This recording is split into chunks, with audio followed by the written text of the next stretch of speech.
तो ठीक है, अगर तू ऐसे नहीं मानेगा तो फिर तुझसे युद्ध करके तुझे परास्त करके मैं अंदर जाऊंगा।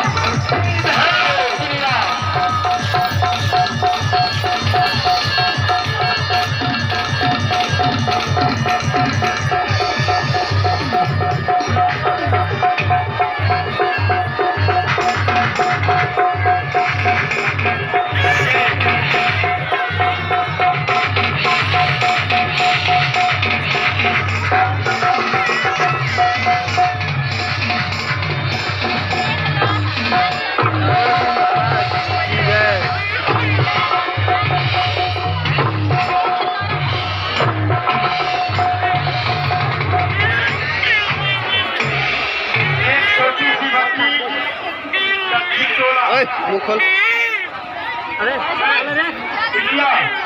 ये मंच पर